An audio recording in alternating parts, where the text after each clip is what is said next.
다 함께 일어나셔서 12장 찬송을 부르시겠습니다.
다 함께 참회의 기도를 드리겠습니다.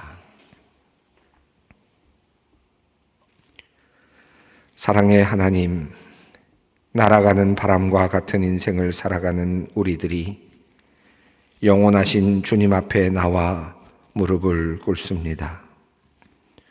우리를 창조하시고 우리에게 생명을 주신 하나님, 하나님께서 우리에게 주신 단 1회의 삶을 과연 우리가 바르게 살고 있는지 오늘 다시 돌아봅니다. 찬송하며 감사하며 살기 원하였지만 그렇게 살지 못하였고, 주님의 말씀 따라 살기 원하였지만 그렇게 해내지 못하였습니다. 사랑을 배웠으나 사랑을 실천하지 못하였고, 진리를 알았으나 진리를 따라 살지 못하였습니다. 불의를 알고 죄악을 알았으나 그것을 과감히 떠나지 못하고 도리어 불의와 타협하며 도리어 죄악에 깊숙이 빠져 살아왔습니다. 신앙을 고백하고 믿음을 말하였지만 주님을 의지하며 주님의 뜻대로 살지 못한 채 때로는 절망하며 때로는 한숨을 쉬며 때로는 분노하며 때로는 원망하며 살았습니다. 주님, 우리의 허물과 죄를 용서하여 주시옵소서. 하나님 앞에서 부끄럽게 행한 모든 것들과 우리의 바르지 않은 언어의 사용을 주님께서 불쌍히 여기시고 용서하여 주시옵소서. 늘 자신만 아는 이기적인 생각의 구조에서 빠져나오지 못하는 자기 사랑의 극치를 살아가는 우리를, 그래서 다른 사람들에게 도리어 근심거리가 되고 걱정거리가 되어 온 우리를 주님 불쌍히 여겨 주시옵소서. 지금은 하나님과 나만이 아는 죄를 생각하며 묵묵히 참회의 기도를 드립니다.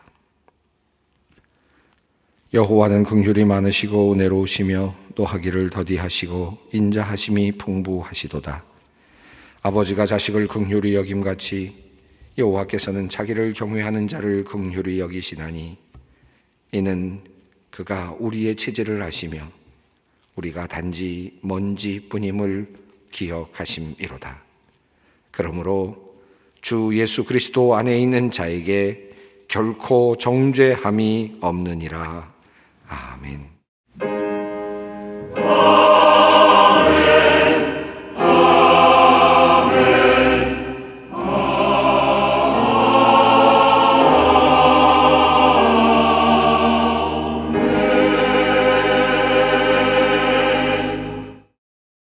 오늘 우리에게 주시는 하나님의 말씀은 신약성경 고린도전서 16장 21절로 24절까지 말씀입니다. 고린도전서 16장 21절로 24절까지 말씀입니다. 이 계시의 말씀을 봉독할 때 다 함께 살아계신 하나님의 음성을 들으실 수 있기를 바랍니다. 나 바울은 친필로 너희에게 문안하노니 만일 누구든지 주를 사랑하지 아니하면 저주를 받을지어다. 우리 주여 오시옵소서. 주 예수 그리스도의 은혜가 너희와 함께 하고 나의 사랑이 그리스도 예수 안에서 너희 무리와 함께 할지어다. 아멘. 고영훈 작사 작곡의 마라나타라고 하는 찬양이 있습니다. 아마 여러분 한두 번쯤은 들어보셨을 수 있겠습니다. 그 가사의 내용은 이렇게 되어 있습니다. 마라나타, 주 예수여 어서 오시옵소서. 땅의 모든 끝, 모든 족속 주를 찬송하게 하소서. 마라나타, 주 예수여 어서 오시옵소서. 모든 열방이 주께 돌아와 춤추며 경배하게 하소서. 우리 주님 다시 오실 길을 만들자. 십자가를 들고 땅끝까지 우린 가리라. 우리 주님 하늘 영광 온 땅 덮을 때 우린 땅끝에서 주를 맞으리. 마라나타 마라나타 아멘 주 예수여 오시옵소서. 마라나타 마라나타 아멘 주 예수여 오시옵소서. 요즘 참 많이 불려지는 은혜로운 찬송 중에 하나입니다. 이 찬송을 들으면서 아마 어떤 분들은 좀 궁금해 하셨을 수도 있겠습니다. 마라나타라는 말이 도대체 무슨 뜻인가 하는 그런 생각을 하시면서 찬양을 들으셨을 수도 있습니다. 물론 찬송가 가사를 가만히 듣다 보면 계속되는 반복되는 그 가사 속에서 그 뜻이 무엇이겠구나라고 짐작은 가능합니다. 마라나타라는 말의 뜻은 주 예수여 오시옵소서라고 하는 뜻입니다. 자, 그렇다면 이 말은 어느 나라 말입니까? 헬라어도 아니고 히브리어도 아닙니다. 예수님께서 사용하실 때 그 당시에 고대 근동에서 사용되고 있었던 바로 아람어입니다. 그렇다면 이 말이 성경에 나올까요? 나온다면 어디에 나올까요? 많은 분들이 아멘 주 예수여 오시옵소서라는 말을 들으면서 요한계시록을 떠올립니다. 요한계시록에 실제로 이 말씀이 있습니다. 22장 20절로 21절 말씀입니다. 이것들을 증언하신 이가 이르시되 내가 진실로 속히 오리라 하시거늘 아멘. 주 예수여 오시옵소서. 주 예수의 은혜가 모든 자들에게 있을지어다. 아멘. 이 말씀은 성경의 맨 마지막에 나오는 말씀으로서 요한계시록의 맨 마지막 부분에 해당되는 말씀입니다. 이 말씀 속에 주 예수여 오시옵소서라는 말이 있기는 하지만 그러나 아람어로 되어 있는 마라나타라는 단어는 이곳에 나타나지 않습니다. 도리어 이 말씀은 헬라어로 에르쿠 큐리에 이예수라는 말로 되어 있습니다. 물론 뜻은 주 예수여 오십시오라는 뜻을 가지고 있습니다. 자, 그렇다면 마라나타라는 말은 도대체 어디서 온 것입니까? 정말 성경에 나오는 단어입니까? 단 한 번 나옵니다. 바로 오늘 본문 속에 나타나고 있습니다. 그런데 오늘 본문을 읽었는데 아마 여러분은 마라나타라는 말씀을 보지도 듣지도 못했을 것입니다. 개역 개정 성경에는 마라나타라는 표현이 그대로 표현되지 않았고 해석된 표현으로, 해석된 말로 그렇게 표기되어 있습니다. 한번 본문을 다시 보겠습니다. 만일 누구든지 주를 사랑하지 아니하면 저주를 받을지어다. 우리 주여 오시옵소서.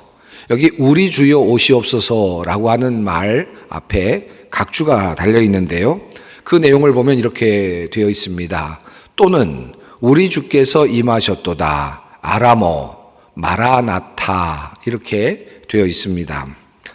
이렇게 마라나타라고 하는 이 아람어를 숨긴 것이 개역 개정이라면 반면에 세번역 성경은 이 마라나타를 그대로 표현해 주었습니다. 개역 성경입니다. 세번역 성경입니다. 누구든지 주님을 사랑하지 않는 사람은 저주를 받으라. 마라나타 우리 주님 오십시오. 여기에 보면 마라나타라는 단어가 쓰여져 있습니다. 그러니까 원어 성경인 이 헬라어 성경에는 마라나타라는 아람어 단어가 헬라어로 실제로 표기되어 있다는 말씀입니다. 그러니까 여러분 성경을 검색하실 때 마라나타를 개역 개정에서 검색하시면 한 번도 나타나지 않습니다. 세번역 성경에서 검색을 하시면 단 한 번, 바로 고린도전서 16장 22절에 나타나고 있음을 보게 됩니다. 자, 그렇다면 마라나타라는 말의 뜻은 무엇일까? 이미 앞서 제가 말씀을 드린 바 있습니다.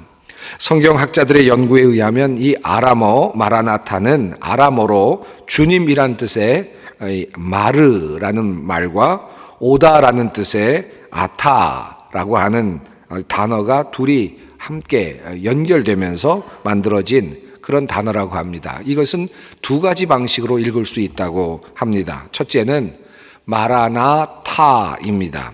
이렇게 읽게 되면 청유형이 되어서 이렇게 해석할 수 있습니다. 우리 주님 오십시오 혹은 주여 오시옵소서라고 그렇게 해석할 수 있습니다. 둘째는 마란아타입니다. 이렇게 읽게 되면 주께서 오셨다, 주께서 오신다라고 하는 뜻으로 앞의 것과는 좀 다르게 해석이 될 수 있다고 합니다.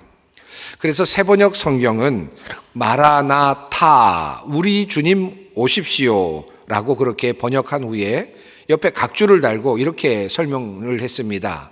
이 아람어를 달리 마란아타라고 읽으면 우리 주님 오셨다가 됨이라고 그렇게 자세하게 설명을 해두고 있습니다. 그래서 과거에 사용했던 개역 한글 성경, 그러니까 옛 성경은 그러한 어떤 입장을 따라서 이렇게 번역을 했습니다. 만일 누구든지 주를 사랑하지 아니하거든 저주를 받을지어다. 주께서 임하시느니라. 이렇게 조금 다르게 번역이 되어 있습니다. 글쎄요, 이 이야기가 성경 말씀을 듣고 계시는 여러분들에게 얼마나 유익한 정보가 될지는 모르겠습니다. 하지만 분명한 것은 이 마라나타라고 하는 용어는 성경에 단 한 번만 나오는 용어이고 고린도전서 16장 22절에 나타나는 사용되는 용어라는 점, 그리고 그 뜻은 주 예수여 오시옵소서라는 말로 청유형으로 해석할 수도 있고, 또 주께서 오신다, 주께서 오셨다라는 단어로 그렇게 두 가지 뜻으로 해석할 수도 있다라는 것입니다.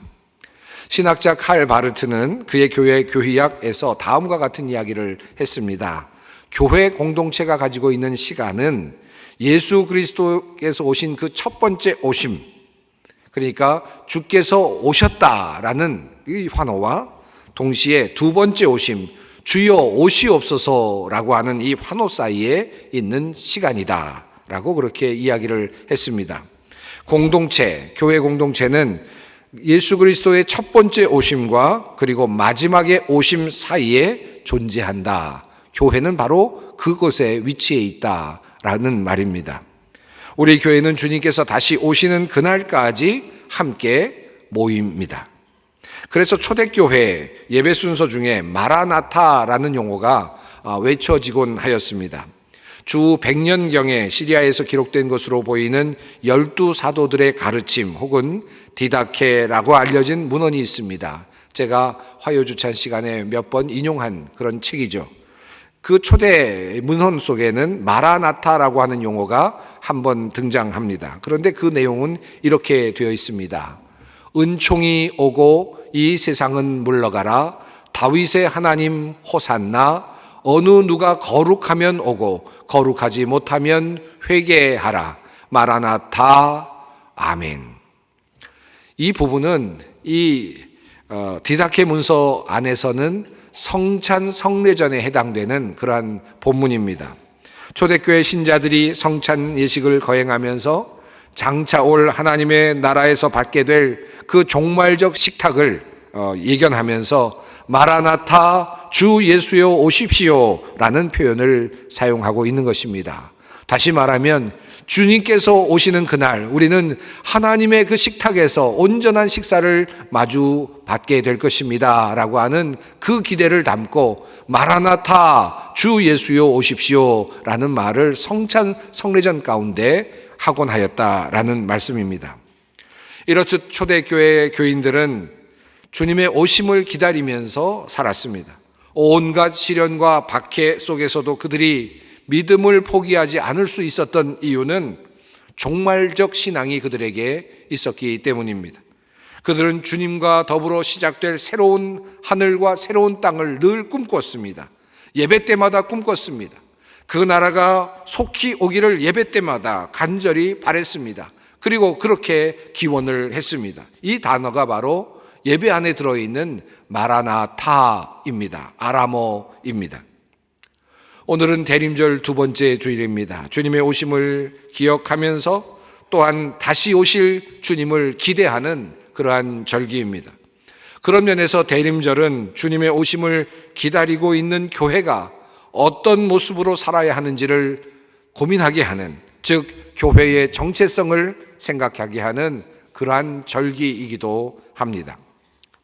마라나타라는 단어가 나오는 오늘의 본문 고린도전서 이 마지막 부분으로 함께 조금 더 깊이 들어가 보겠습니다. 고린도전서, 이 고린도전서는 분열되어 있는 고린도 교회를 바로 세우기 위해서 바울이 쓴 긴 편지였습니다. 공동체 안에 나타난 분열의 양상을 이야기하면서 음행의 문제를 다루면서 그리고 결혼과 독신의 문제를 다루고 그리고 우상 제물과 관련된 내용들을 함께 다루면서 또한 예배 안에서 벌어지는 불미스러운 일들을 다루고 성찬을 받는 일을 어떻게 해야 되는지를 다루고 그리고 성령의 은사에 대해서 그 중에서도 가장 중요한 성령의 은사인 사랑에 대해서 이야기를 한 후에 그리고 죽은 자의 부활에 대한 이야기를 다루는 긴 이야기의 구조로 되어 있습니다. 그리고 오늘 본문 말씀인 16장은 이 고린도전서 편지의 마지막 부분에 해당됩니다. 이 부분에서는 조금 가벼운 이야기들을 다루고 있습니다. 성도들이 연보를 모으는 방법에 대해서 그리고 자기 자신이 어떻게 이제 이후에 어떤 전도 여행을 할 것인지에 대한 그러한 일에 대해서 스케줄에 대해서 이야기를 합니다. 그리고 바울은 고린도 교회가 바울에게 파견했던 스데바나와 그리고 부드나도 그리고 아가이고에 대한 감사의 인사를 전합니다. 또한 아시아의 교회들과 그리고 아굴라와 브리스길과 그리고 모든 형제들의 문안을 고린도 교회에게 전하기도 합니다. 이렇게 함으로써 편지를 마무리하고 있습니다. 그리고 마지막으로 아마도 그 부분까지는 누군가가 대피를 맡겨서 바울이 불러주는 대로 그렇게 고린도전서 편지를 써 내려간 듯 보입니다. 이제 마지막 부분에서 마치 인장을 찍듯이 바울 자신은 자신의 글씨로, 자신의 친필로 마지막 부분을 써 내려가기 시작합니다. 바로 그 부분이 오늘 읽은 본문 말씀입니다. 고린도전서 16장 21절은 이렇게 시작합니다. 나 바울은 친필로 너희에게 문안하노니. 이제 스스로 자신의 친필로 마지막 부분을 쓰고 있는 바로 그 장면입니다. 그런데 이렇게 정중하게 마지막 친필을 쓰고 있는 이 내용에는 앞에서 보여주었던 따뜻한 분위기가 아닌 조금 긴장된 분위기가 느껴집니다. 바로 이어서 바울은 이렇게 쓰고 있습니다. 만일 누구든지 주를 사랑하지 아니하면 저주를 받을지어다. 그리고 이어지는 말씀이 바로 마라나타입니다. 성경에서 유일하게 발견되는 이 마라나타라는 이 단어가 바로 이렇게 준엄해 보이는 긴장감을 주는 그 한 문장 앞 뒤에 바로 놓여져 있다는 사실을 우리가 깊이 살펴볼 필요가 있습니다. 훈훈한 마지막 인사를 건네던 바울은 마지막 부분에서 긴장 넘치는 표현으로 편지를 읽어 내려가던 사람들에게 긴장감을 주고 있습니다. 이 말이 왜 여기에 있는 것일까요? 바울은 이 말을 통해서 도대체 무슨 말을 하려고 하는 것입니까? 왜 따뜻하던 인사의 분위기가 이렇듯 사뭇 다른 긴장된 분위기로 바뀌고 있는가라고 하는 질문입니다. 우선 저주라고 하는 단어가 마음에 걸립니다. 왜 바울은 편지의 마지막 부분에서 저주를 이야기하고 있는가? 바울은 다른 편지에서도 저주를 한 적이 있습니다. 갈라디아서 1장 9절이죠. 우리가 전에 말하였거니와 내가 지금 다시 말하노니 만일 누구든지 너희가 받은 것 외에 다른 복음을 전하면 저주를 받을지어다. 갈라디아서 서두 부분에서 바울은 이미 저주에 대한 이야기를 한 적이 있습니다. 그리고 이제 고린도전서 마지막 부분에서 또다시 바울은 저주에 대한 이야기를 합니다. 만일 누구든지 주를 사랑하지 아니하면 저주를 받을지어다. 잘 써내려가던 바울의 편지는 마지막 부분에서 저주로 끝나가고 있습니다. 여기서 사용된 저주라는 단어는 아나세마입니다. 그리고 바로 그 단어와 덧붙여서 바로 원문상으로 보면 마라나타라고 하는 단어가 나타나고 있습니다. 그러니까 원문으로 보면 아나테마 마라나타입니다. 저주, 주 예수여 오시옵소서라는 문장이 됩니다. 여기서 두 가지 의문이 생깁니다. 첫째로 바울은 왜 편지의 마지막 부분에 이 마지막 부분에서 저주를 말하고 있는가? 두 번째, 왜 갑자기 바울은 아람어 표현인 이 마라나타라는 단어를 이곳에 넣었는가라는 것입니다. 그냥 요한계시록처럼 헬라어 표현도 얼마든지 있었는데 왜 굳이 아람어 표현인 이 마라나타라는 단어를 이곳에 사용했는가라고 하는 것입니다. 성경을 연구하고 초대교회를 연구하는 학자들에 의하면 바울이 사용한 이 마라나타는 앞서 디다케 문서에서 발견되었듯이 초대교회 성도들이 예배를 드릴 때 사용했던 용어라고 합니다. 그리고 마라나타 앞에 나오는 만일 누구든지 주를 사랑하지 아니하면 저주를 받을지어다 라는 표현 역시 초대교회가 예배 때마다 마지막 부분에서 사용하였을 가능성이 있다고 그렇게 설명하고 있습니다. 즉 이렇게 보면 사도 바울은 초대교회 예배 때마다 성도들이 모여서 함께 나누는 바로 그 말로 편지의 마지막 부분을 썼다고 그렇게 이해할 수 있겠습니다. 그렇게 생각하면 바울의 서신의 마지막 부분에 나오는 이 저주라는 단어는 조금 이해할 수 있을 것 같습니다. 그렇다면 왜 초대교회 교인들은 예배 때마다 주님의 오심을 기억하면서 이런 마라나타라는 말을 사용했을까라는 질문이 또다시 생겨나게 됩니다. 아니, 100번 양보해서 혹시나 이 표현이 초대교회 예배에 사용되는 표현이 아니고 그냥 바울이 만든 독특한 표현이라고 한다면 왜 바울은 주님의 오심을 이야기하면서 이와 같은 저주의 말을 할까라는 질문으로 바꿀 수도 있습니다. 예배 중에서 우리가 마라나타, 우리 주여 오시옵소서, 주께서 오신다라고 말하는 것은 우리가 이 땅에서 주님의 오심을 기다리고 있음을 공적으로 하나님 앞에서 고백하는 행위입니다. 즉 이것은 오신 주님과 오실 주님 사이에 존재하는 교회의 본질적인 고백이기도 합니다.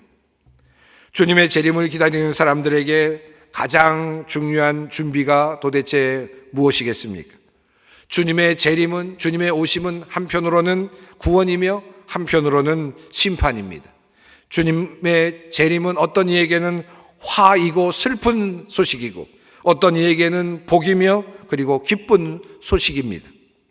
그런 관점에서 오늘 본문 말씀은 그리스도께서 영광으로 강림하시는 그날, 그 심판의 날에 어떤 사람에게 임할 극도의 위험을 내다보고 있습니다. 주님을 사랑하지 않는 자는 저주를 받을 것이다. 즉 주님이 오심은 주님을 사랑하지 않던 사람들에게는 큰 위기가 될 것이다. 주님의 강림은 주님을 사랑하지 못했던 사람들에게 큰 저주의 사건이 될 것이다. 주님을 사랑하지 않았던 사람들에게 주님의 오심은 심판의 사건이 될 것이다 라고 하는 선언입니다. 이 말은 세상에 살고 있는 사람들을 향하여 하는 말이 아니라 도리어 예수를 따르는 사람들, 교회 안에 있는 사람들, 바로 우리들을 향한 메시지입니다.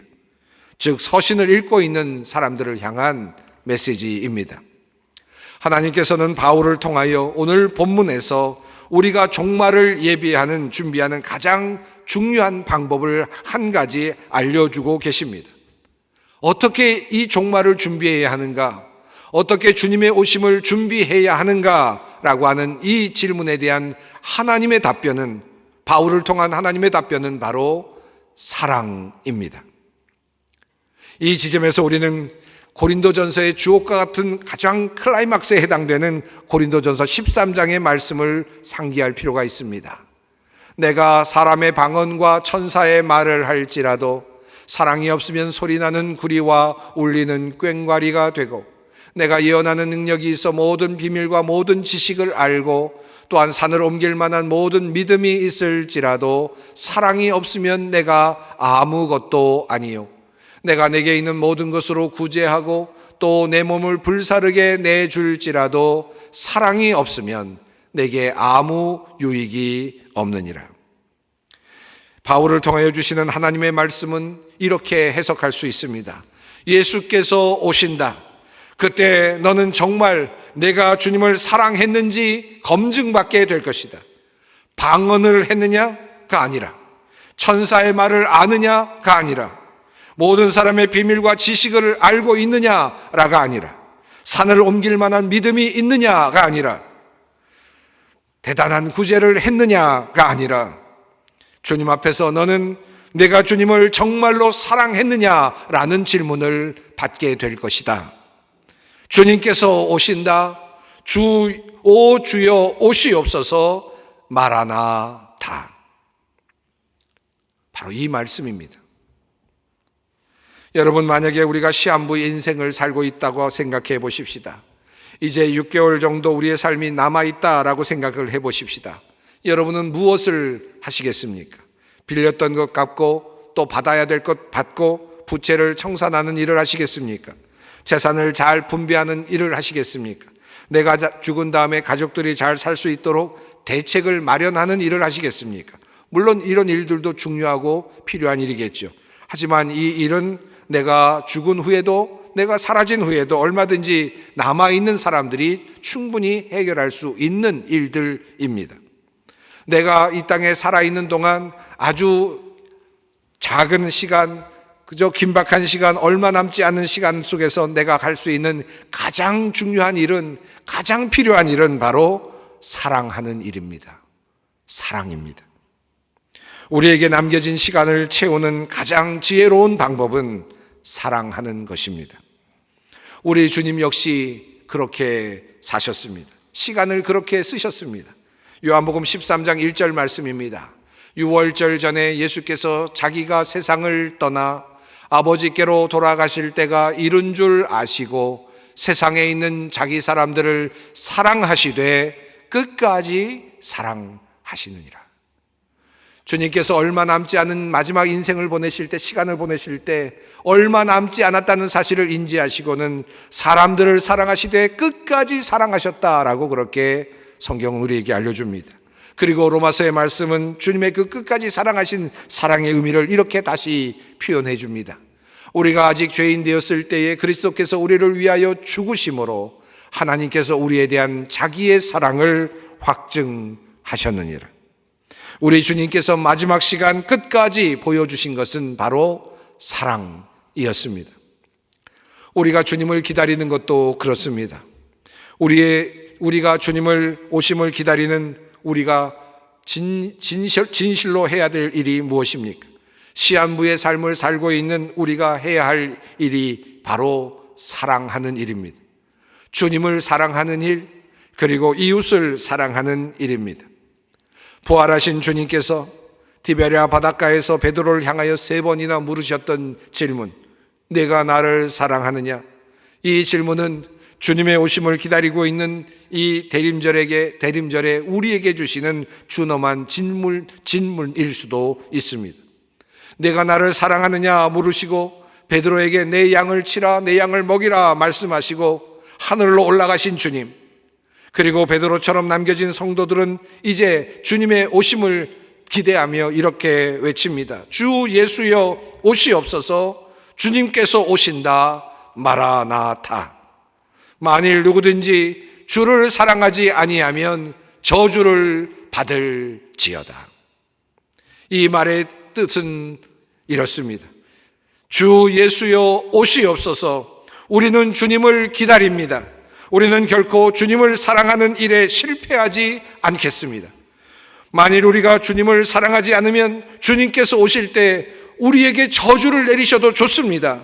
우리는 끝까지 주님을 사랑하겠습니다. 어떤 상황 속에서도 주님을 사랑하겠습니다. 박해 속에서도, 고난 속에서도, 절망 속에서도 우리는 주님을 사랑하는 일에 실패하지 않겠습니다 라고 하는 단호한 결의입니다. 그 결의를 바꾸어서 초대교회 교인들은 만일 누구든지 주를 사랑하지 아니하면 저주를 받을지어다 라고 그렇게 강하게 외치고 있는 것입니다. 주님의 오심을 믿음으로 기다리는 우리의 고백이며 우리의 결단입니다. 주님을 사랑하겠습니다. 어떠한 일이 있어도 끝까지 우리는 주님을 사랑해 내고야 말겠습니다. 사랑하고야 말겠습니다라고 하는 바로 그러한 고백입니다. 설교를 마치면서 이 바울의 고백을 따라, 그리고 초대교회가 아마도 했을 이 고백, 이 선언을 따라 함께 고백을 해 보았으면 좋겠습니다. 우리의 마음을 담아 함께 고백하십시다. 누구든지 주님을 사랑하지 않는 사람은 저주를 받으라. 마라나타. 우리 주님 오십시오. 기도하겠습니다. 사랑과 자비가 풍성하신 하나님, 우리에게 주님의 아들 예수 그리스도를 보내어 주심을 감사드립니다. 그를 통하여, 그의 죽으심과 부활을 통하여 우리가 나음을 얻었고 구원을 받았습니다. 이제 주님의 약속 붙잡고 오실 주님 기다립니다. 이 기다림의 시간에 우리로 주님을 사랑하게 하여 주시옵소서. 끝까지 실망하지 않고 주님을 사랑케 하여 주시옵소서. 사랑으로 우리의 종말 주님의 심판을 준비해 나가게 하여 주시옵소서. 예수님의 이름으로 기도드리옵나이다. 아멘. 다 함께 찬송가 534장 부르시겠습니다.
평화의 하나님께서 친히 여러분을 완전히 거룩하게 해주시고 우리 주 예수 그리스도께서 오실 때에 여러분의 영과 혼과 몸을 흠이 없이 완전하게 지켜주시기를 빕니다.